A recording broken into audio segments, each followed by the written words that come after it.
most famous and most controversial restaurant sa buong mundo.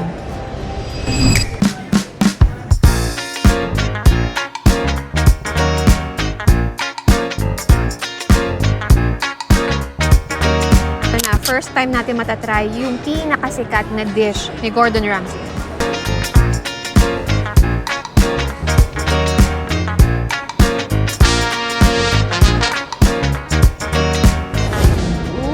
Kita ko, tumutulo yung mantika niya. Ito, dito ako napawaw.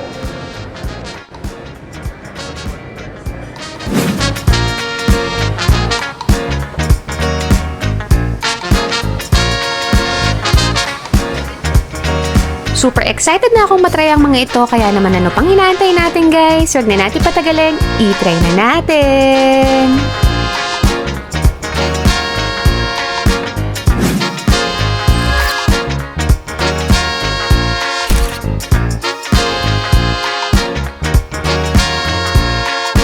So guys, nandito tayo ngayon sa may Newport Mall dahil meron tayong itatry na sikat sa buong mundo at nakasama siya sa 2026 Michelin Selected. So excited ako. First time lang namin kakain dito, kaya tara, sabay-sabay natin i-experience. Let's go!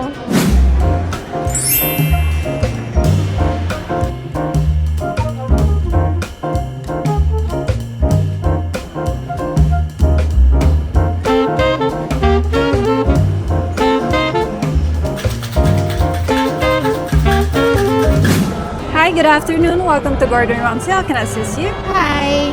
So for two po. For two, do you want to dine inside or our al fresco? Al fresco na lang. Alright, allow me to escort you inside. Thank you.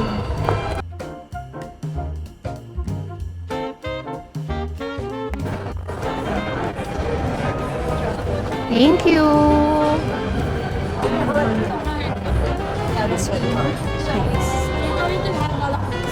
Excuse me.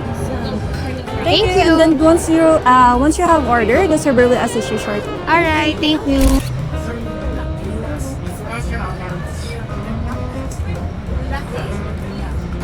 Thank you! Hi ma'am, good afternoon po. By the way, my name is Crizel po, so I'll be the one to assist you for the rest of your lunch. Can I ask you some drinks first before we Just proceed? water. Water is fine. Can I give you some recommendations? Yeah, sure. Since first time po nila to First dine time. with us. So, the one with the boxes po is our signature dishes and bestsellers. Of course, beef Wellington. I'm sure na itatry po nila the beef Wellington. Then, it's perfectly cooked medium rare. That's recommended. And we also have fish and chips here. So, it comes with mochi peas, some tartar sauce on it.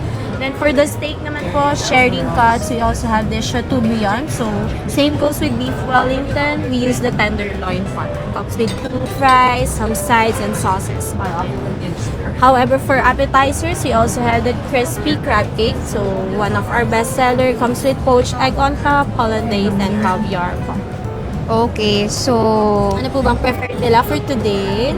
siguro dun sa, syempre yung Beef signature. Wellington, yes. Medium rare. You're good with medium rare? Okay, sige. And then, yung Wagyu burger. Bar and grill burger. Alright. Medium Tap. well is the best doneness for burger. Okay, sige. And then, yung grilled jumbo prawns. Grilled jumbo prawns. Alright. Tapos, dito naman sa charcoal grill, yung lamb cutlets. Lamb cutlets. How do you want it to be done? It's usually prepared medium rare to medium. Medium That's rare na lang. medium Tapos, rare. from there, kung gusto namin pa, Ah, sige pa. paluto na lang. Any appetizers to start while waiting for the main course?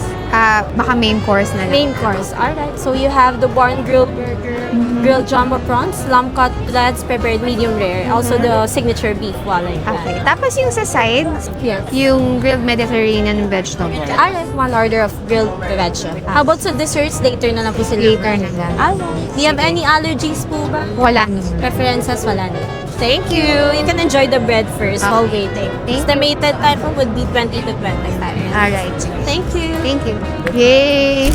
So, ito yung menu nila. So, yung mga naka-box nila, yan yung mga best-seller nila. Of course, ito yung Beef Wellington, $3,988. Ibang steak nila, hindi lang available daw to. Ito, Seafood Tower, siguro next balik natin, try natin yan.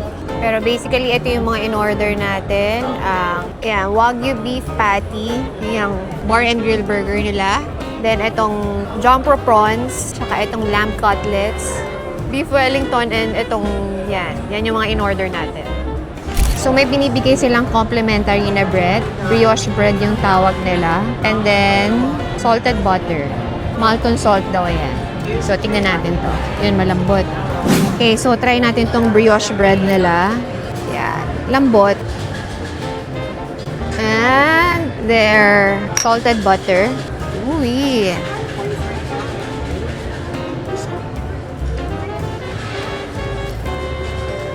So kung naiinip kayo sa 20 minutes na serving time nila ng food, pwede pa kayo mag-request ng bread. Pero syempre, ayaw nyo mabusog agad, diba? Pero pwede naman mag-request pa ulit. Ang lambot ng bread nila. Tsaka, masarap yung salted butter nila. Talagang salted. So, nagkakaroon talaga ng lasa. Bagong luto yung bread nila. Mainit-init pa nila sinaserve. Tama na yun, baka mabusog tayo. Marami tayong in-order. 4 or 5 dishes. I think kasi talagang sikat to sa buong mundo. So, tignan natin. What do you call that, chef? Amigura. Amigura. Salmon roll. Wow. Looks good.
Finally, nandito na yung mga order natin. 1, 2, 3, 4, 4 dishes. Ito, meron tayong side dish. So, itong beef wellington nila na most famous dito sa kanila and bestseller, 3,988 pesos.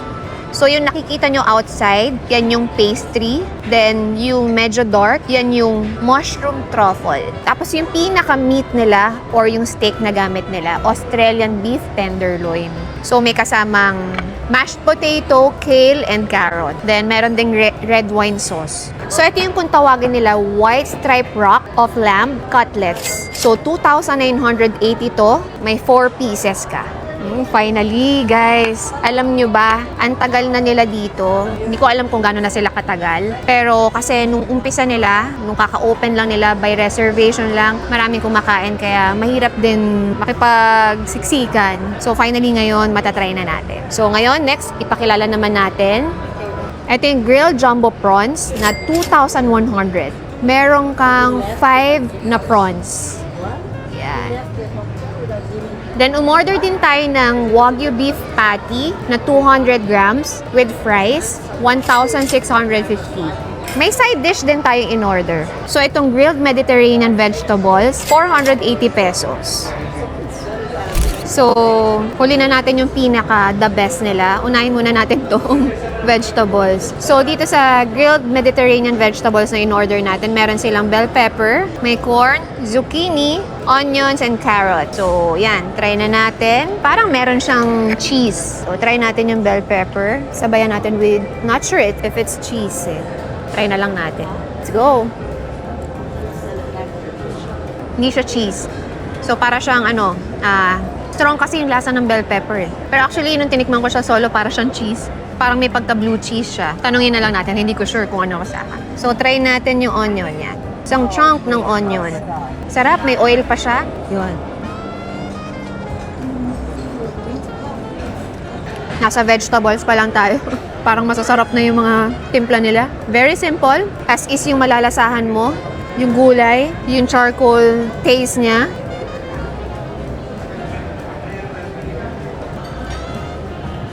Sama na rin natin ng carrots. Iba rin kasi talaga lasa pagka ihaw di ba? Gulay pa lang tayo. Pero okay na. So, move on tayo dito sa kanilang lamb cutlets. So, meron din sila ditong, ayan, may kasama ditong onions. Slice natin. So, I think baka bagay yan. For sure bagay yan. So, ito yung lamb cutlets nila. Ang cute. Diba? Pinaliit na parang kagaya ng tomahawk cut, diba? Slice natin. Lambot din. Kumuha na lang ako ng plate ko, transfer na lang natin para hindi magulo. Sayang yung presentation eh. Kuha na lang tayo ng separate. Yun. Wait! So, liliitan ko lang yung onions kasi para sabayan na natin.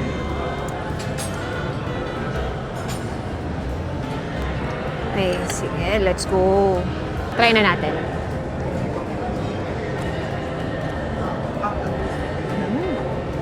So, yung lasa niya, of course, alam niyo naman yung lasa ng lamb diba? Strong yung lasa ng lamb. Tapos may nakapahid sa kanya na sweet sauce. Similar to barbecue sauce, pero hindi siya barbecue sauce Basta manamis-namis yung naka-glaze sa kanya. Magkano ba to? $2,980. Not bad para sa 4 na slice. Try pa tayo isa. Lambot Ayan, no? Oh. Mga premium quality yung mga sinaserve nilang meat dito. Definitely. Kailangan, syempre. Diba? So, yan yung may nakahid sa kanya na manamis-namis. Similar to barbecue sauce, pero hindi siya barbecue sauce. Let's go. Bagay din to siguro kung may kasamang mashed potato para ma-balance out yung tamis na nabibigay na nakapahid dun sa lamb. Pero masarap siya. Move on na tayo dito sa grilled jumbo prawns nila. Oh, laki. Jumbo talaga. Baka malaglag. Yan. So, may sauce sila. Tikman natin. Peanut sauce.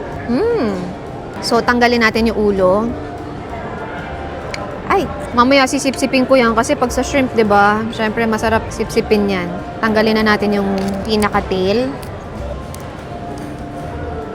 Good thing kasi wala nang balat. Para wala nang hirap na babalatan mo pa, diba? Sa mahal ba naman ng presyo, dapat wala nang balat. Para no effort na. So, yan yung isang buong prawn nila. Tikman natin.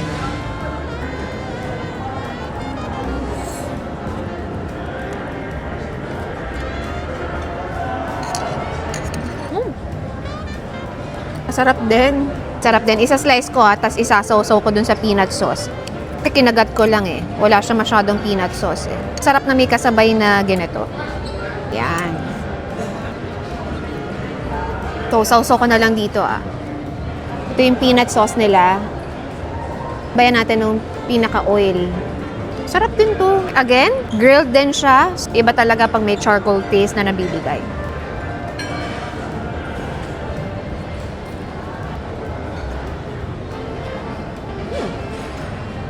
Masarap siya for me. Ang ganda ng presentation. Actually, lahat ng na-order natin, lahat ng na-serve nila sa atin, maganda yung presentation.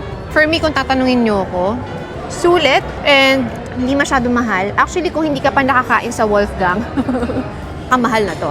Pero since nakakain na tayo sa Wolfgang, parang mura na to. Mas affordable na siya. Medyo namumurahan na tayo dito. 2,100 lang to. May 5 pieces ka na ng jumbo na prawns. At masarap pa. So yan, ubusin na natin to para move on na tayo sa burger. Excited na ako sa beef Wellington Sausaw natin ulit. Yan. Yun, no? Sarap to, guys.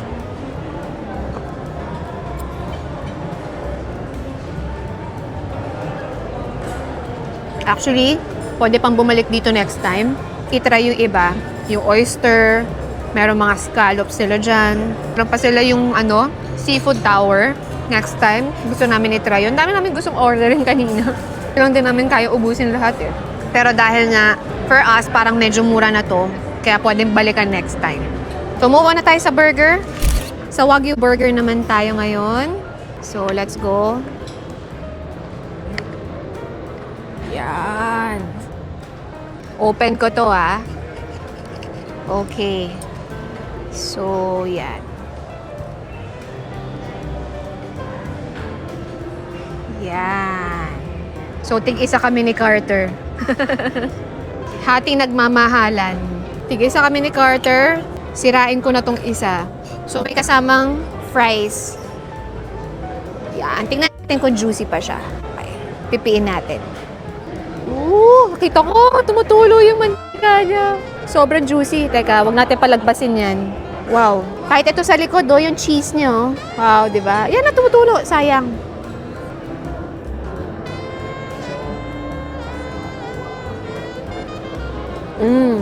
Oh, wow. So, dito sa burger nila, napawaw ako. Medyo messy lang, kaya dapat wag nyo nang kamayin. So, dito sa burger nila, may kasamang sweet onion relish. Merong kasamang, yung kanina pinakita ko sa inyong American cheese. Yan, may American cheese. Butter lettuce, and may sriracha mayo sila. So, yun yung nagpapasarap din, yung sriracha mayo nila. Slight spiciness lang. Mas strong yung lasa ng mayo. Ito, dito ako napawaw.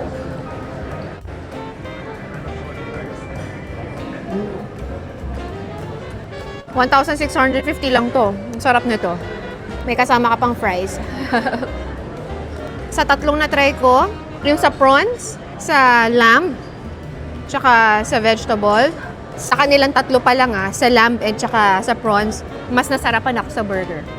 Pero parehas naman sila may iba-ibang atake ng sarap. Diba? Dito lang ako napawaw. Sarap kasi ng sriracha mayo nila eh. Yan.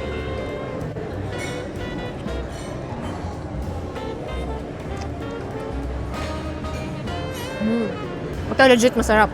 So pagdating naman sa fries nila, parang kagaya sa London, ganyan, yung cut talagang makakapal and real potatoes ang gamit nila. Crunchy pag kinagat mo. Kahit nalamigan na, kanina pa siya nandyan kasi nag-shoot pa tayo. Masarap pa rin naman. So move on na tayo. Last but not the least, ang ating pinakabida, Beef Wellington ni Gordon Ramsay. So bago tayo magsimula dito sa pinaka-highlight ng ating mga titikman, pag-usapan muna natin, bakit ba sikat si Gordon Ramsay? Kasi bukod sa pagiging chef or Michelin awarded na chef, meron siyang sariling TV show na Hell's Kitchen. So doon, kung napapanood nyo, kung i-research nyo ngayon, kung hindi nyo man napapanood, doon madalas siyang galit, sumisigaw. Short strict kasi gusto niya ma-maintain yung quality ng mga sineserve na food sa mga tao. Doon siya nakilala, yung pagiging strict niya, pagiging masungit niya. Pero kasi naman, di ba? Tingnan mo naman, well-deserved naman. Kaya siya ngayon, sobrang famous sa buong mundo with almost 100 restaurants all over the world. Kaya sikat na sikat din. Kaya deserving din naman. Tsaka hindi naman siya mapipili sa Michelin, di ba? Siyempre, yung mga namimili ng Michelin, talagang legit yan. Legit pa sa legit, di ba? Hindi mo pwedeng questionin. So, para mapili ka, masarap talaga yung mga sineserve nyo at quality, pasok sa standard nila. So, yan. Wala naman tayong natikman na hindi pasok sa panlasa natin. Lahat nasarapan naman tayo. And, of course, yung pinaka-last, yung pinaka-bida. Excited na talaga ako. Let's go! Okay, so isa-slice ko na siya kasi isa lang naman yung in-order nating Beef Wellington. Share kami ni Carter para syempre matikman namin dalawa, di ba? So, tama si Carter sa sinabi niya kasi red wine yung nakalagay na sauce dito. Huwag na natin try yun kasi syempre, so sa kanyang side yan, dito yung sa akin. Tatakot ako hiwain. In fairness, malambot. No effort. No effort naman kasi medium rare to eh. Best served daw, medium rare. Tingnan natin yung loob, oh. Yan. Kay Carter, as is, medium rare. Sa akin, Papa, medium ko. Abangan niyo yung akin. Paluto muna natin. Sabi sa inyo eh, kahit yung gulay nila, masarap na eh. Tingnan nyo, pinapapak na ni Carter. Gulay pa lang yan, ah. Sarap eh, diba? Very savory. Very savory daw. Gulay pa lang. Pwedeng ulamin. Pwedeng ulamin, oo nga. Kung may mashed potato, bagay no, mashed potato. So dumating na yung pinaluto nating, pinamedium natin na beef Wellington natin. Ito yung difference nila. So makikita nyo, ito yung kay Carter na medium rare. Sa atin, ayan, medium. So mas luto siya. Malambot pa rin naman yan, makikita nyo. Kahit makapal siya, malambot pa rin. I hope hindi siyang masira. Pero sige, dahan-dahanin natin. So, yan. Susukin na natin. Okay, so try na natin. First time natin matatry yung pinakasikat na dish ni Gordon Ramsay. Okay, let's go. Tikman na natin.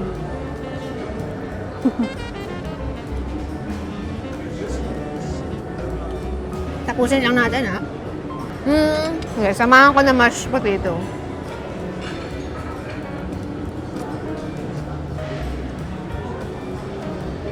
Sabayan na rin natin ng kale.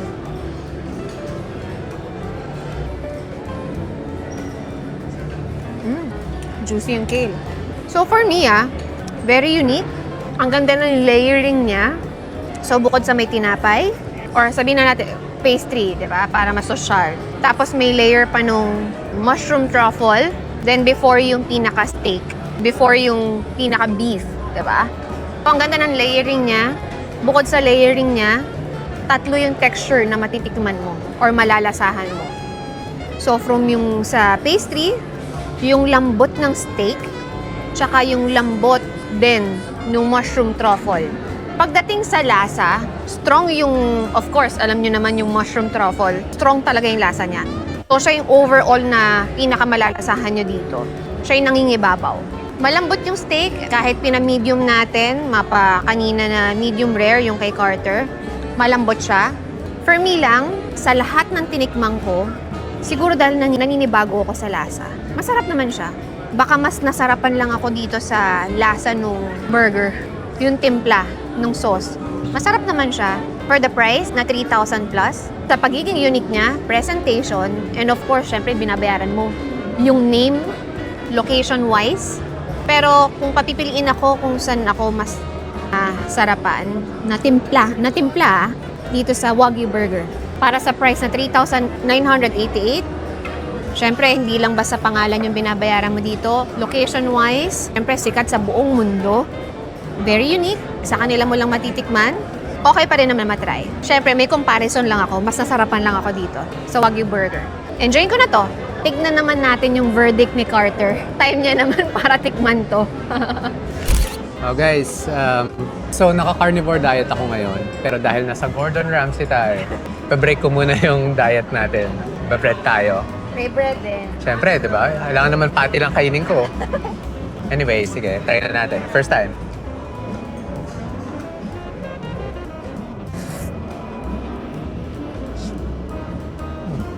Ordinary burger lang. Yung mayonnaise lang siguro yung nagpapalasa. Pero ordinary lang. So, you mean matitikman mo sa ibang? Matitikman mo sa iba. So, mahilig ako sa burger kaya masarap siya for me. Pero 1,650, okay ba? For the price? para sa Michelin, parang ang hirap sabihin ng okay, pero isang beses ko lang tatry. Isang beses. Tatry ko pa rin. Tatry ko, pero parang kung maghanap ako ng ibang burger, hindi na dito. Oh, you mean parang may mas cheaper ba? Oo naman. Kunwari, yung Texas Roadhouse. Cheap lang yun eh. Wala pang 1,000 yun. So, same lasa. Similar. Andun yung charcoal, andun yung similar. Same enjoyment. Ito na, yung almost 4,000 pesos na steak. Yan. Feel ko yung nagpamahal dyan na tong steak. Yung tinab. 4,000 pesos na steak. Anyway, medium rare kasi. hiwain na natin yan. Lambot naman eh. Oo. Wala mo na sauce, no? Okay.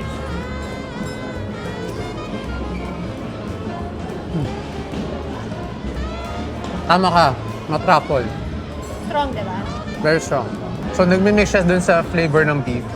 Walang timpla yung beef eh, parang Nangingiba ordinary. Malalasahan mo yung truffle and kung na-elevate nung truffle mushroom, yung flavor nung natural flavor ng beef. Tapos yung pastry, dagdag texture lang, basically, dagdag carbs. Kahit wala siya, okay lang. Red wine na. With red sauce, try natin. Kasi ako, bawal ako ng red wine. Yun na. Pero makapal, no? Makapal In siya. fairness, makapal. Makapal and malambot. Parang 200 grams yata sabi nila last time.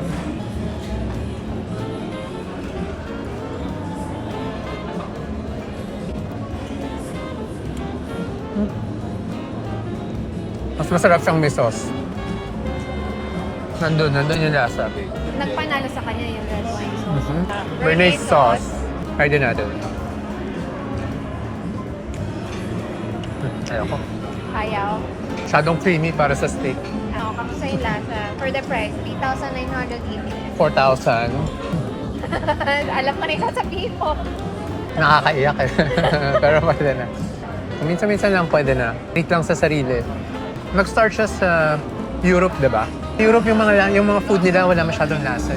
Oo nga, pag European food, parang meron kang choice kung gusto mong alata. Oo. Pero talaga basically kahit yung nag-choose tayo, di ba? Medyo dull. Oo. So, nasa sa'yo kung gusto mong alata. Parang may choice ka. Thank you. Thank you.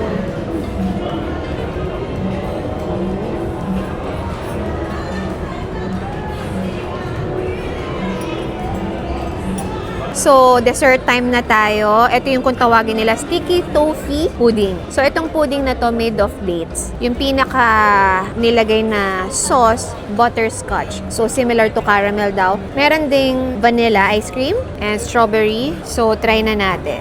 So, ang sabi nila dito, sa pinaka-pudding, yung tamis na lang ng dates yung malalasahan mo. So, nag-add na lang sila ng sugar doon sa butterscotch. Pero walang sugar yung pudding. Tamis lang ng dates yun.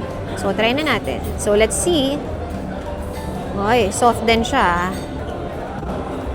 So, yeah. Let's see. Chase na lang natin yung vanilla ice cream.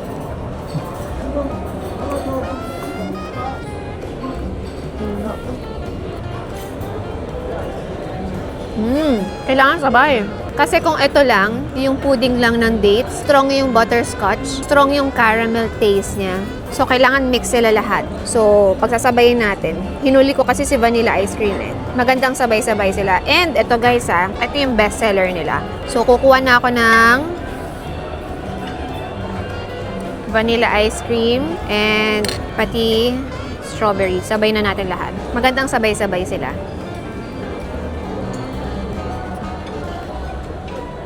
Ayun. Ito, mas masarap. Mas masarap siya ng sabay-sabay lahat. Kasi imagine mo, yung tamis ng vanilla ice cream, yung asim ng strawberry, tsaka hindi ko ma-explain yung taste nitong butterscotch with dates. May tamis siya, pero alam mo yung parang may burnt taste siya sa dulo. Hindi ko alam Patikim natin kay Carter. Patikim ko sa'yo Kaya mo nung may sauce. So, gustong tikman ni Carter, ito lang. Sige. Lasang dates, pero parang, alam mo yung cheesecake, yung dulo niya may parang toasted na parang medyo may sunog ng konti.